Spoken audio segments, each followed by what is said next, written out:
Welcome to the Cinephile Hissy Fit podcast, the tirade-filled movie debate podcast hosted by two film critics, cool dads, and struggling teachers. I'm Don Shanahan. I'm William Johnson. We're new, and we're damn glad to have you. Folks, this is all for tantrum's sake, where shared passions and high fives wash away any place for hate. In the end, we encourage you all to love what you love, but for now, the gloves are off and the Hissy Fit is on. Conveniently, though, this is special, folks. This is a double hater edition. No one's loving it. We are both hating it, and we're just going to have our Hissy Fit together. So this is a, hey, Dylan, you son of a bitch, kind of, high five and pump muscle fake between Will and I, because this week we're going to talk about Godzilla versus Kong, recommended by neither one of us. Our format remains this. The recommending lover goes first. In this case, Will said, I'll go first. He will get 5 uninterrupted minutes to shower his hate or praise and state his high-minded case of why this movie gives him a headache. The hater follows with 5 interrupted minutes, and I guess that's just the second hater for me. 5 uninterrupted minutes of their own to present their counterpoints with any manner of intellectual scorched earth.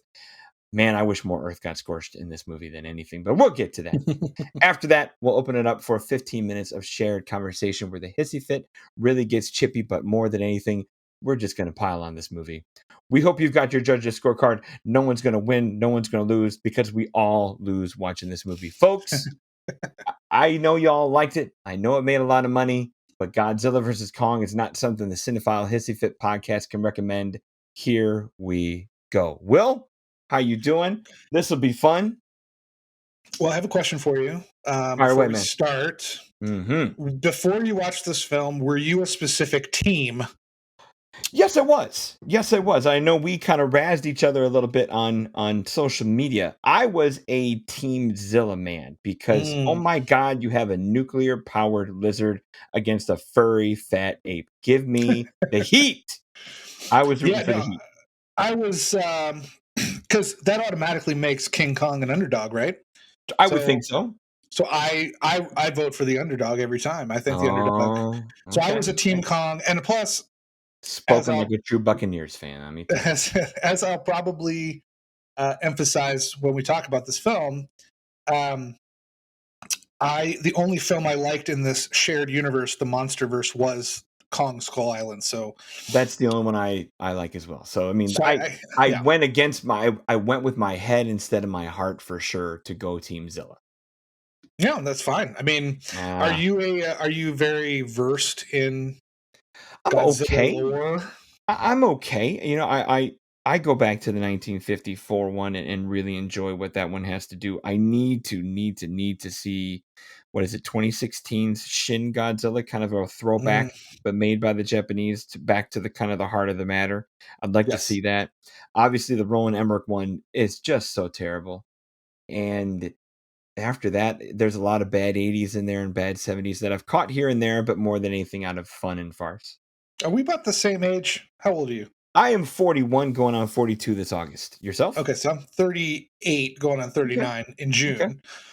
So for both of us, I think as Americans, I think the 98 Godzilla was kind of a huge event. Oh gosh, yeah, it was. I mean, boy, they undersold the heck out of that with that was good old fashioned movie marketing right there, where like the trailers gave you just little snippets, little jiggles, little things, and then you see that foot come down and crush the T-Rex as if it's like thumbing his nose at Spielberg and the Jurassic Park franchise, which had just come out the year before with Lost World. So, oh yeah, like I would front row seat first night, couldn't wait, and then I watched that dumb ass movie. And I just went, oh, that's what we all got hyped for? Oh, man. Yep. It's one of the first times I've ever been let down by a movie.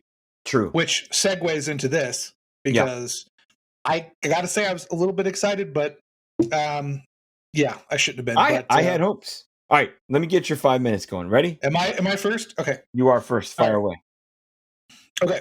So, usually a little peek behind the curtain here, guys. At Cinephile Hissy Fit, we often kind of plagiarize ourselves. We like to kind of look into the reviews we've written and kind of build off of that, because it is our original thoughts anyway. But as I was looking to kind of see my pre-prepared script, to talk about Godzilla versus Kong, I realized that in my Letterboxd, I only have a 1-sentence review of this film, and it was a colorful turd. So I really don't have much to elaborate on my review aspect of this, but what I will say is that I received a screener for this, but apparently my computer is too old to play it, which I don't know what that says about me, but so I had to watch it on my phone. So there was already a strike against it there. So that's kind of my fault. So I really couldn't respect the grandeur of this film, and I will say that as a positive, the film is very luscious and gorgeous to look at. It's very colorful, and I don't think it's so colorful to be obnoxious. I think that it's to be obnoxious. It's more. It's not as headache-inducing as I thought it would be. It's actually kind of got a touch to it, and from my understanding, I have not seen any of director Adam Wingard's previous films. But my understanding is that he is kind of a neon-infused director, or uses a lot of neon. So whatever, power to him there. He put a little bit of a thumbprint on the film by using colors. And there's a lot of evocative shots in this. One shot that comes to mind for me is when King Kong, who has an axe in this movie for some reason. Right. He's about to chop the living shit out of Godzilla in Hong Kong, and he's coming down with the axe, and Godzilla's about to shoot his nuclear breath or whatever the hell it is. And they show they show King Kong's face, and it's saturated in blue. It's like a Jim Cameron wet dream. And it looks very evocative and interesting. And I'm just struggling to find nice things to say about it. I mean, that's why it's the double hater edition. I hear you. Yeah, because color can only get you so far. I mean, when I think of a very colorful film, I think of Thor Ragnarok, which uses colors very brilliantly. But there's actually like characters you care about, and it's funny. And Godzilla vs. Kong does the same thing that the American MonsterVerse Godzilla and Kong films did, which is it gives a lot of time to really unimportant, unnecessary human characters. This one's not as bad as the other ones, like the Godzilla from 2014 or whatever. Oh, yeah. Was like 5 minutes of Godzilla and 900 minutes of Elizabeth Olsen and the really boring guy who played Quicksilver in Age of Ultron and stuff like that. Kong Skull Island did it, but I think the fact that it kind of made Kong an essence of the story, and also that it had a unique setting. It was kind of in this like kind of throwback to these 70s Vietnam era films. Plus, it had just a great cast. I mean, we're talking Samuel L. Jackson, Brie Larson, Tom Hiddleston, all these guys. I give it a little bit of a pass because it just had a great cast and a great setting, and Kong was more part of the plot. And this is because Godzilla, frankly, doesn't really have a character. Kong has a little bit, which I appreciated in this film. You could say this was actually a Kong film. Sure. That just happens to have Godzilla in it. And he's a lovable creature. Hard not to root for, even if you're Team Godzilla. But yeah, I think that when you're relying on the charisma and screen presence of a gigantic monkey, you're really starting off on a bad foot. Because he can be as cute as possible, but that's the way it goes. Plus, this movie has a little kid in it. Fuck that. All right, go ahead. Sorry. Oh, I know. No, you're circling the same places I'm hating. Where I admit coming into this, like my peek behind the curtain is, I just got done this past week and a half, kind of reviewing the MonsterVerse, or at least all of it, but Kong Skull Island 425 Whale, where I was given a screener copy of the 4K release of the 2014 Gareth Edwards one, and I I have to admit, at arm's length, I can admire that movie because it it tried to do dark and serious when we've seen for most of our lives with Godzilla is camp. And I didn't mind that approach to try a little something different. I know that sounds very DC versus Marvel to be overly serious when you can't have fun and all that, and it is a bit of a humorless, joyless movie, although it is intimidating enough to kind of be imposing. But you're right, they that movie still makes the very first mistake that screws all these up, which is spending way too much time on characters you just aren't invested in and characters you don't care about. Kong Skull Island at least has enjoyable characters, and that to me is the same thing. It's the high watermark of this MonsterVerse is the Kong movie because stylistically it has a lot more going on for it. Fantastic cast, as you said. John C. Riley is a hoot.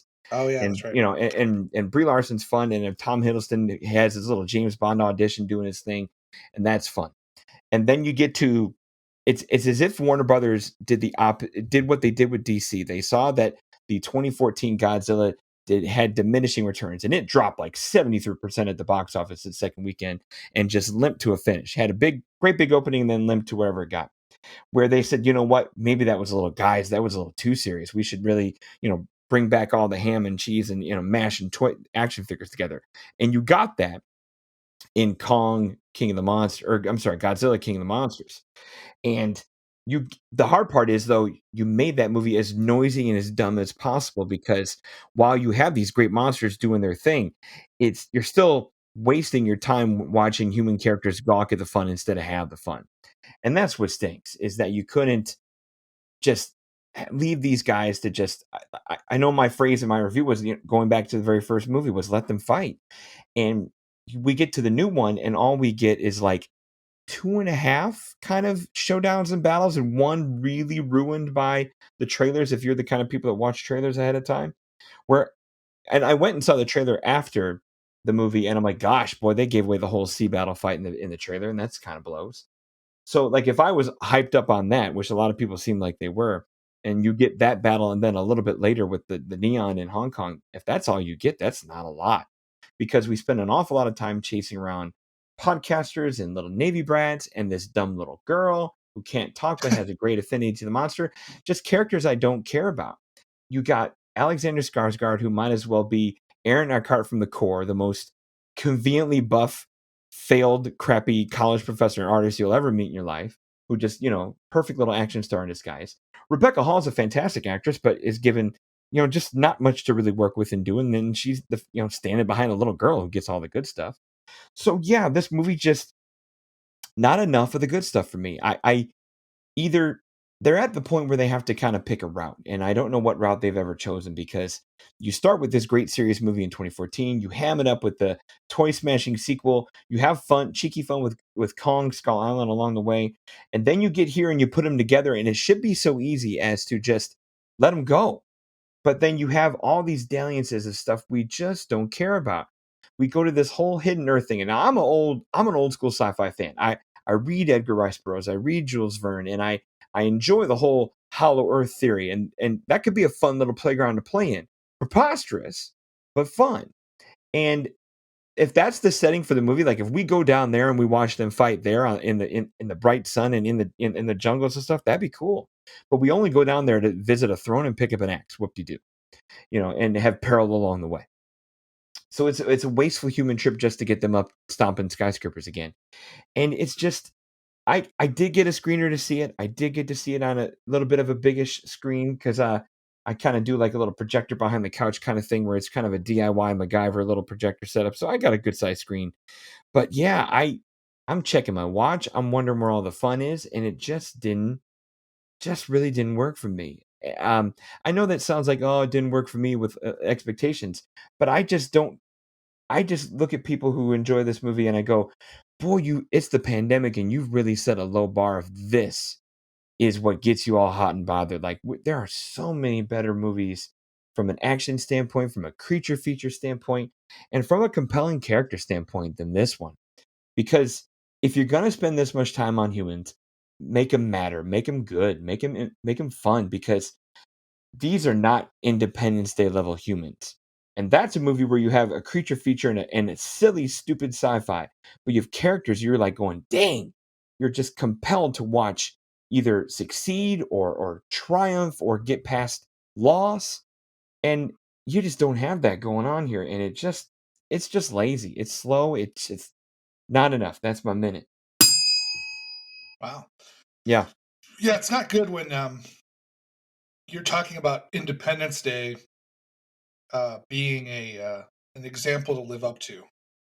I love Independence Day because it's big gaudy fun and then still compelling. Like I'm getting all riled up with listening to President Lone Star give his little speech and Will Smith punching aliens. Like there's at least fun stuff there. Oh no, And I love Independence Day too. I was oh, huge love when I it. was a kid. So But like I look at like to me that's like I do call that the high water mark of like, hey, if you can get a disaster movie and a creature feature to do that, have humans you can cheer for, humans you feel sad for losing, and monsters and stuff that are completely threatening, that's a good disaster and monster movie. And I haven't seen sure, one of those in a long time. absolutely, I'm with you on that one. Yeah. Yeah, we've struggled on this podcast. I have anyway with expectations. We've talked about this Yeah. on multiple occasions where I've started to follow Don's example and not watch trailers and not get Okay. excited for things. I'll sound like a doctor. How's that working for you? Um, it's okay. Yeah. It depends. I mean, when it comes to stuff that I'm gonna see regardless, Right. um, That's where I like stick the most. like Suicide Squad and Yeah. Black Widow and stuff. Like I haven't watched the new trailers for that. Mhm. I feel like I'm missing something, but at the same time, I know that I'm going to get more out of it because um, with something that's genre based, like Mhm. um, Godzilla versus Kong, and with the spoilerific nature of trailers these days. I know. Um, That's what gets me. yeah, I just I wish I hadn't watched the trailers for this. I don't know Mhm. if it would have made any difference personally. That's a fair wonder. But for some reason, I got excited for this one. I remember being excited for Godzilla King of the Monsters. And what Mhm. I will say about that is they did a really good job of like um, making moments of that film like you could take a screenshot of it and put it as a poster in your room or something. Oh, It would look yeah. really cool. Yeah, definitely. But the film itself is really bad. And Yeah. yeah, it doesn't. This one just doesn't. I mean, it does a better job of making the human characters not relevant. Mhm. They're kind of there to move along, but this is the main complaint. Tell me if you've seen this, but anytime you Okay. criticize a film like this, Mhm. people will come out and say, "Well, we just want to see monsters fighting," and I'm like, "I know, I want to Yeah. see them fighting too," Me too. but it's like I understand that need for you know non-cerebral Yeah. popcorn movies. I get that. I love stuff like that myself, Mhm. but there's just so much. There's just so much. They're putting so much on us liking human characters and Yeah. having to go through the human characters Yeah. that the film really has nowhere to go and it doesn't deliver on its promise. And I've been trying to think of recent versus films because I think Okay. it's not a huge genre. No, but I It see was what you're big saying. back in the day, but I'm trying to think of the major ones that have been released with verses. I'm guessing like Aliens versus Predator, stuff like that. I forgot about that one, but yeah, there's that. There's Batman versus Superman. There's Right? Freddy versus Jason. Mhm. With the exception of Freddy vs. Jason, where there's really no good guy to root for, Right. there's all these movies kind of follow the same formula, and you could predict what this movie was going to do. Well, that's the other Uh, thing, like, when I did see the trailer for this and it was so much Kong love in the trailer, I'm like, "Well, then he's gonna win." So much for Team Zilla, like, as soon as I saw the trailer, I'm like, became instantly predictable who's going to win. They're not gonna kill that ape in front of that kid. Simple as that. I knew then, like, "Oh, well, then this is just gonna be perfunctory," so, yeah, I it becomes predictable. I kind of had the opposite because let's take Batman versus Superman. Mm-hmm. Those are both good characters, right? I mean, they're both good guys. So are they Yeah. going to stay? Are they going to stay fighting each other? No. Right. So you knew in that movie that they would probably fight for a little bit and then Mm-hmm. they Oh, would sure. become friends, you know? And Freddy versus Jason, they don't want to piss off one fan base or the other, so you knew that it was going to be a tie. Mm-hmm. Um, The director came out in this one and said, before they started shooting, when there was the script stage, that there would be a definitive winner. And I guess we're spoilers because we're that kind of show. I guess we get one with Kong kind of having his axe and staying up above while Godzilla retreats with his tail between his legs back to the sea. But I can't call that a knockout. I can't call that a super duper. That's a judge's decision right there. well, what the trailer gives away is that Kong definitely wins like the first two skirmishes. Mm-hmm. And then Godzilla has a moment where he kind of defeats Kong, but decides to Right. not kill him. Yeah, But then Godzilla gets his ass handed to him by Mechagodzilla, that's true. and Kong has to save him. So it's kind of like a tie, really, sort I of. know. I tell you what, that's one surprise the trailer didn't give away. I'm happy they didn't. Was Mechagodzilla coming into play? Was the one cool thing? Like, oh, all right, here we go. Like third player here. This could be a triple threat match for WrestleMania. But Mm, yeah, it's that was a cool twist. But then, of course, they go nowhere with it. And for some reason, and this is the other hard part is when you have humans in a movie, it's their dumb decisions that ruin it for the other parts of the decisions of the movie because you have this massive, incredible piece of technology called Mechagodzilla foiled by water on the fucking keyboard. Like, come on. Like, I can spill it. I don't drink coffee, but I can spill a cup of coffee on my laptop and I can keep zooming with junior high kids. It wouldn't stop anything. It ain't going to stop Mechagodzilla. Come on. mhm. That's where you get to you can tell they wrote themselves in a corner of like, how can we take this ass kicking thing that probably would beat the crap out of Kong and Godzilla and give him the Achilles heel of terrible dumb weaknesses unless they're the humans on it to fix it for us. Stupid as can be. Sure. Oh, Yeah. definitely. And back to what you were saying about Independence Day. I mean, Yeah. you look at the cast of that, and you've got Jeff Goldblum and Hmm. and whatever Lone Star's name is, Bill Yeah. Bill Pullman, Pullman, right? and a lot of great character actors. You know, Hmm. Yeah. filling up side roles and things like that. And it's they have good actors in these roles in these movies. And Godzilla vs Kong has some good actors in it. Oh, definitely. But if you take someone who's very exciting, like I think Millie Bobby Brown's a really exciting actress. I think Hmm. she's great. Everything she's in, she has a unique energy to her. She's very fun. You can tell she's got star power. Yeah, If I you're going to agree. make someone like that boring, then Hmm. you've definitely got some issues at the Yeah. script level stage and at the editing stage. And in this movie, I can't call Alexander Skarsgård exciting. I mean, he's a good-looking guy, but he's not Captain Energy. Rebecca Hall, a fine, legit actress, is not Mm, exciting. She's strong and she's solid, but she's not exciting. She's I mean, she's what Juliette Binoche was in the first movie. I'm not saying they should kill her off in the first 15 minutes, but she's not given much to do. And then after that, Kyle Chandler is kind of there, but not Brian Tyree Henry, who we know can do way better things than this, is kind of given the bumbling route. I've seen The Hunt for the Wilder People. Julian Dennison's way better than this, but he's now the sure. techie sidekick. You have these actors and you give them nothing to do because you're too busy convoluting everything with spectacle.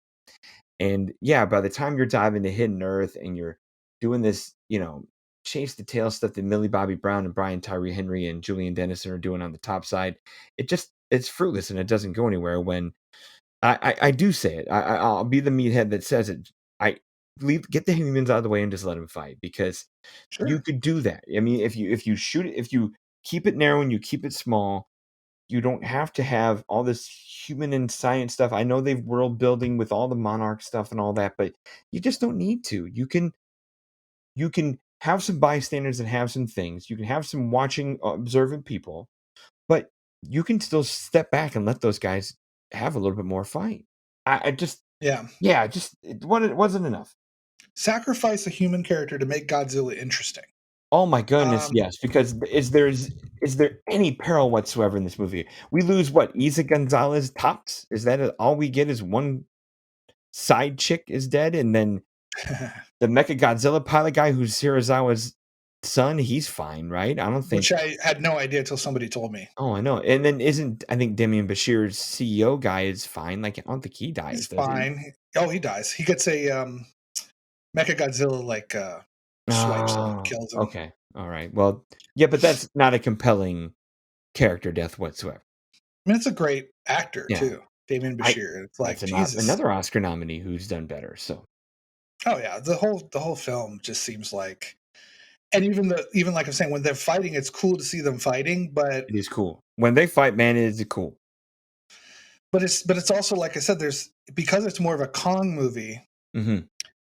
Godzilla just kind of comes across as like a dick, I know. like he doesn't. There's no. I mean, I'm not saying that there should be a character behind Godzilla, but like Right. they constantly say throughout these films that Godzilla is like the protector of mankind, and Yeah.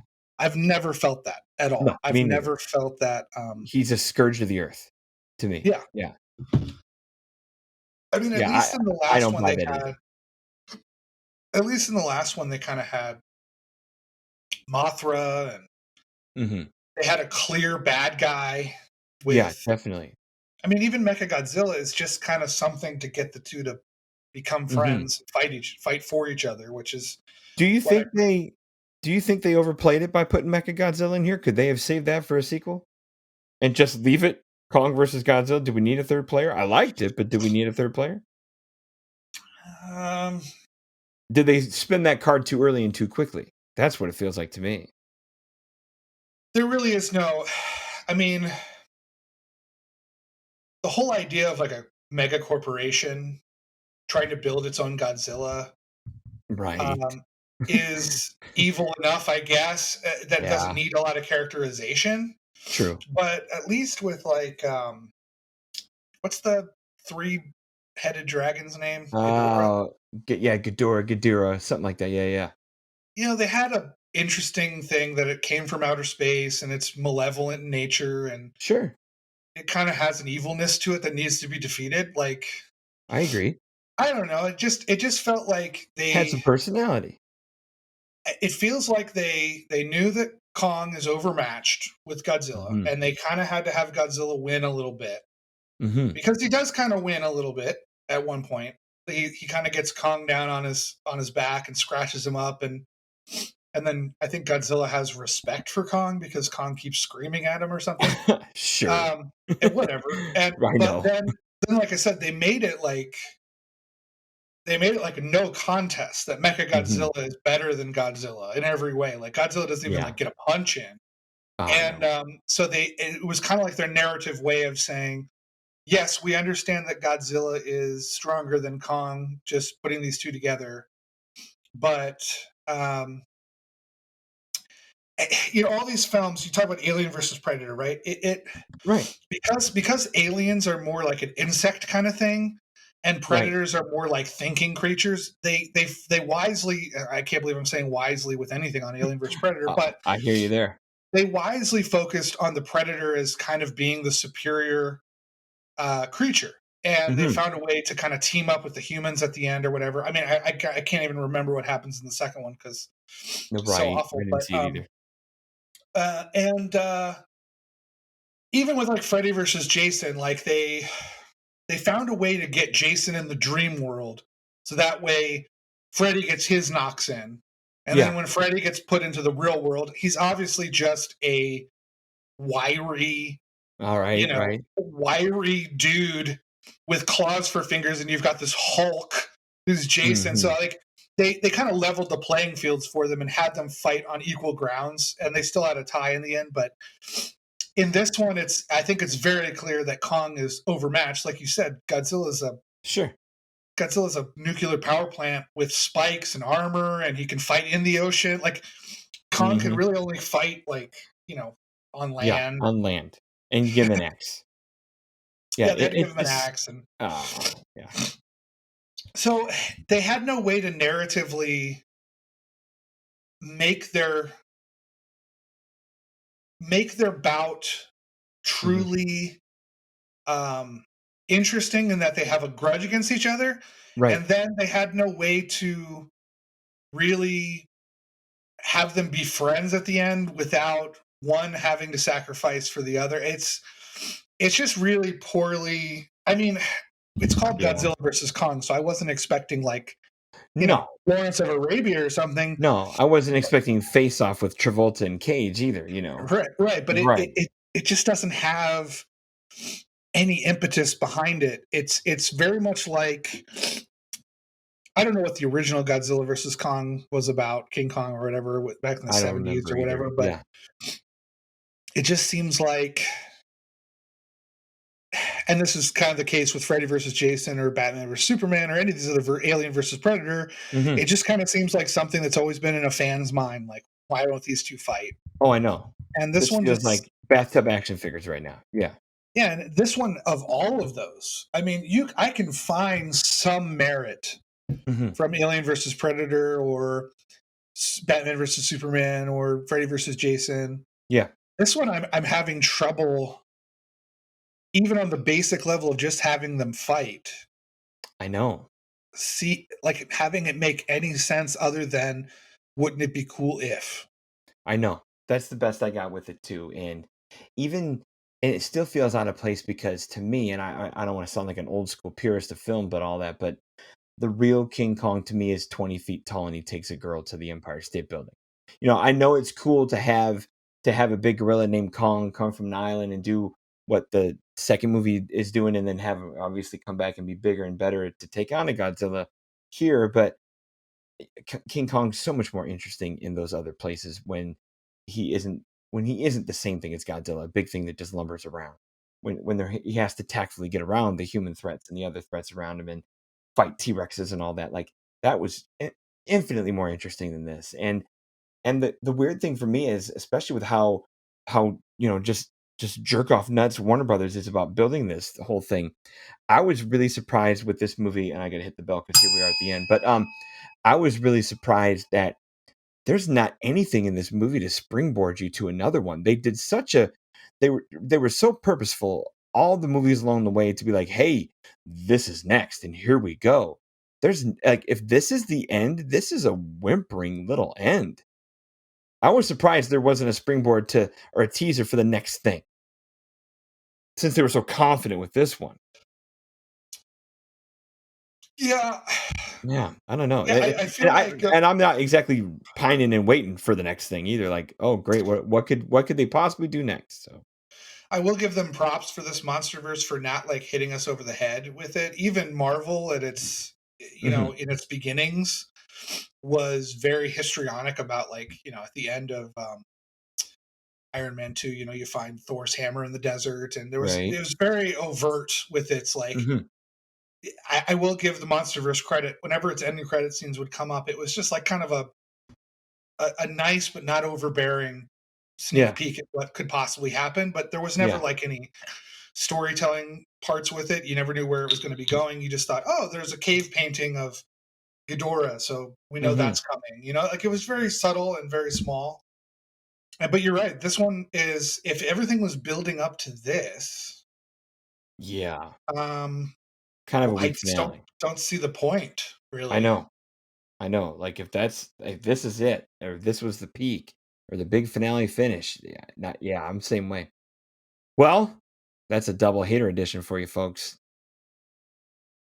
It's Um, funny. Sorry about that. I had to no, go pause there for a good. second. Yeah. It's funny because I was telling Don off the air that I have this raging headache right now, and this film gives me a headache too. So it's not helping that I'm talking about it because it's making my headache Yeah. worse. Oh my goodness. All right, close this out, sir. All right. So follow us on Twitter at Cinephile Fits and on Facebook at Cinephile Hissy Fits Podcast. Also find us both on Letterboxd. We've posted we're not going to post a poll because we Yeah, don't need to know who we're won both because winners, and the we're both movie's won. the sole loser. That's right. Yes. So thank you so much for your captive audience and social media participation. Cinephile Hissy Fit is a 25YL media podcast brought to you by ruminationsradionetwork.com. Please visit, rate, review, and subscribe. If you enjoyed this show, we have more where that came from with interesting hosts and wonderful guests, all available on iTunes, Spotify, and anywhere you find your favorite shows. Sweet, man. Thanks for the good talking. It was fun to do a double hater edition. One of these days, we'll tip the scales to a double love edition. I just know it. I know we can. It's in us. We can do it. Because what we'll do for a Hissy Fit is complain why no one else loves it to the same level we do, man. That's right. Exactly. I'm sure we can find something along those lines. Absolutely. All right, take care, Will. All right, well, take care. See you later.